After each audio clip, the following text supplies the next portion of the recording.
Hi and welcome to a new video. My name is Max Harden and today we're looking at this, the Nikon f3P, or also known as the Nikon f3 Press. This is probably my most used camera. As of taping this, I've shot around 50 rolls of film through it, and I've only had it for about 1.5 years. So, what even is the difference between the f3P and the f3? The Nikon f3P was introduced back in 1985. Like the normal f3, it's a 35mm single lens reflex camera. It takes 2 LR44 batteries. Unless you use the motor drive, then it takes 8 AA batteries instead.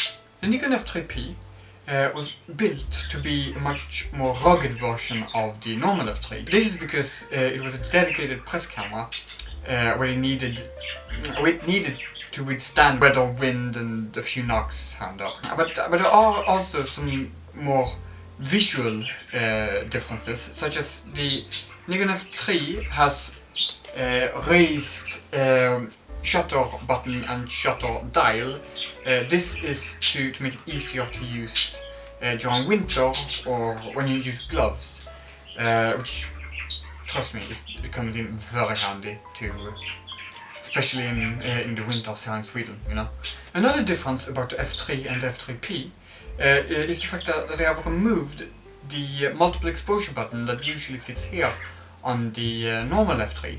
This isn't really a negative for the camera, because I mean I'm guessing they thought you didn't really need multiple exposures on a press camera back in the day.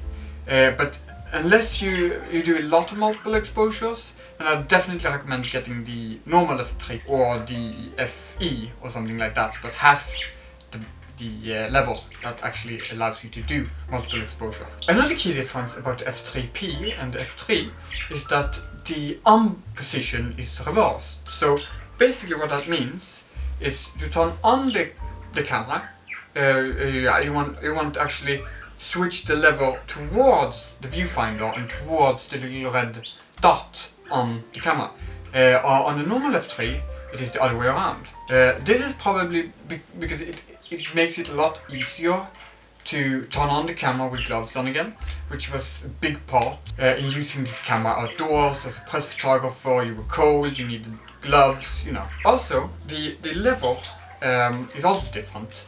On the f3P, it's more like a little needle that you press in to the actual thing, so it goes in like that, and then you just slide it over.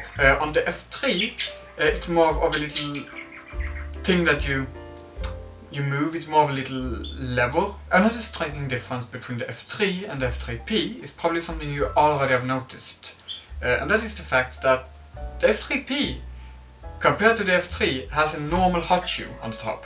The f3 doesn't have that. Instead, on the f3, you have to mount a adapter here on the rewind crank to actually use flash. On this one, you can just mount a normal flash on it. Another thing on the topic of viewfinder, the f3P doesn't actually have a little shutter in the viewfinder to block out light when doing long exposures.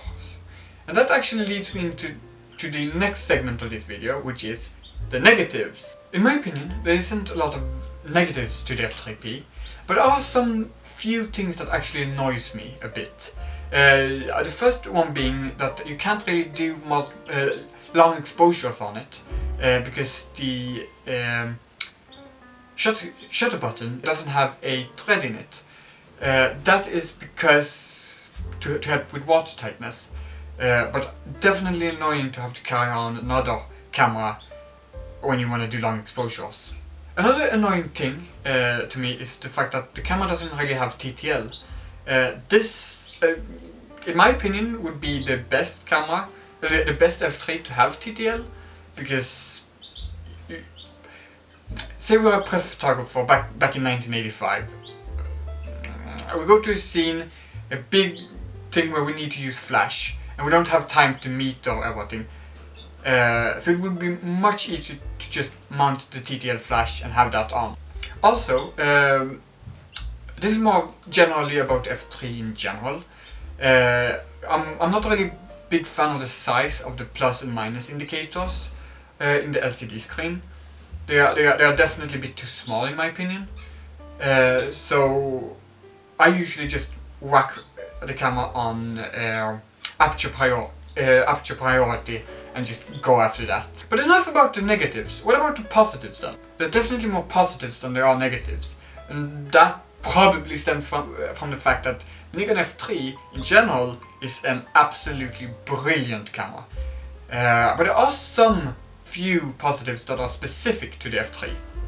One of the biggest positives to the f3P over the f3 is that the fact that the f3P has a lot better weather sealing than the normal f3, which is really good when you live in a country where it rains a lot. And that's one of the things you have to trade off when it comes to the long exposures. Because the reason why it has better weather sealing is that the shutter button is covered in a rubber or soft plastic or some soft plastic material. It also has an interesting feature compared to the f3 with a quick release back thing. So basically all you have to do to release the back is pull up on the rewind crank, like a lot of other cameras.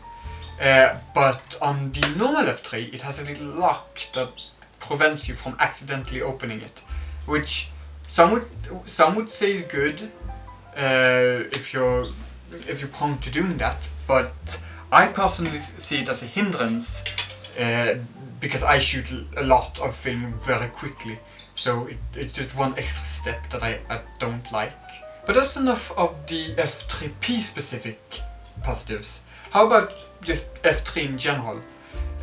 One thing I love about f3 is the fact that it is part of the F system, which is one of my favorite camera systems ever made. I'm a big sucker for modular systems. One of the main reasons I love the Sina Norma. More about that in a later video. But I love the fact that I can basically switch out all pieces of my cameras. Another thing I really like about f3 may seem like a negative for some, but for me it's definitely positive because I really enjoy using heavy cameras. Is in fact the weight. The weight of the f3P with the MD4 is about 1.8 kilograms, or about 4-ish pounds for you Americans. Another thing I really like about f3P is the motor drive, which may seem a bit weird that I'm mentioning these things as a package, but back in the day when this was actually sold new, they were sold together, hence why I'm mentioning them as one.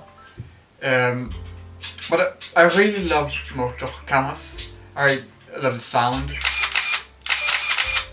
I love the fact that you can just rewind the film automatically when done shooting. It's one of the main reasons I got the f5, which is one of my main cameras at the moment. A video will come of that later. So anyway, without further ado, let's pack up, let's load some film, and let's head out and shoot.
So now we are in Helsingør, finally, and I just ran out of film in the camera, but thankfully I have more film in the bag.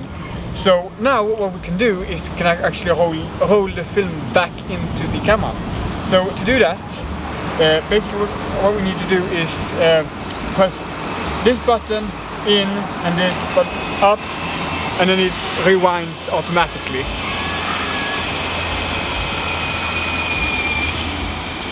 And that should be enough. So now, if everything has gone well, we can just open the camera and it's done. So now to just put in another roll of film. So we'll get that in the pocket, get the film from the bag, and bring out another roll of film. The film I'm using today is hand-rolled Agfa APX, the new kind that is produced by Herman Technologies. It is rumored that it's actually Kentmere, but I haven't been able to find any really good sources on that.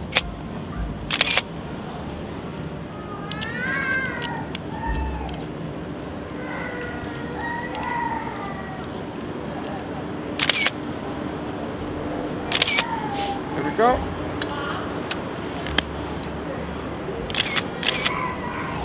There we go, and now the film is loaded.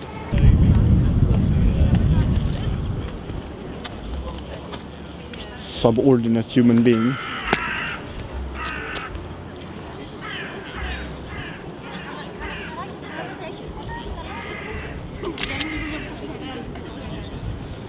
We are now in front of the castle. We put in the little thingamabob that says what it is. So an info field. Handelsdod där, Lemau.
Vi köpte smörrebröd för typ 500 kronor.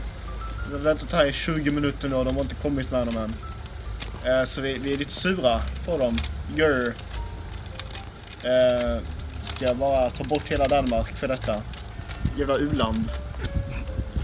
Kommer inte med maten när vi betalar väldigt mycket för det. Bättre blir den smaskigaste smörgåsen någonsin.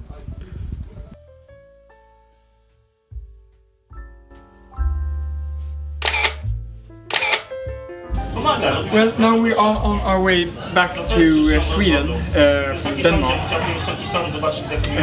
So we have shot for 1.5 rolls at the moment, but I'm gonna finish off the roll I have still in the camera on the passage.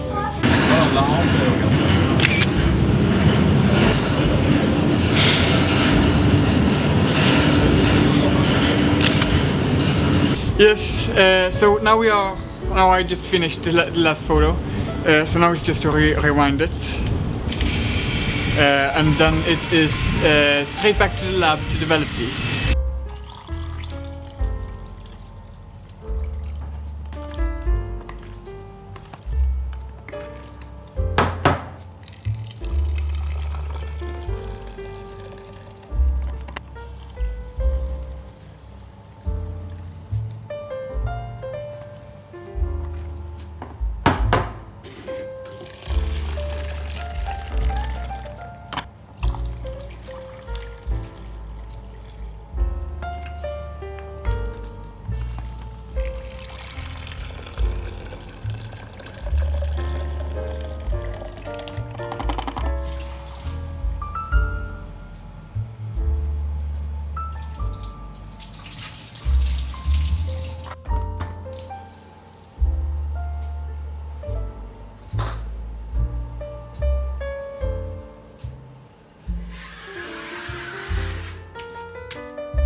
thank you so much for watching. I've been Max Harden. And as usual, some of my favorite photos from the day will be playing now in the end of the video. So again, thanks so much for watching, and I will see you in the next video.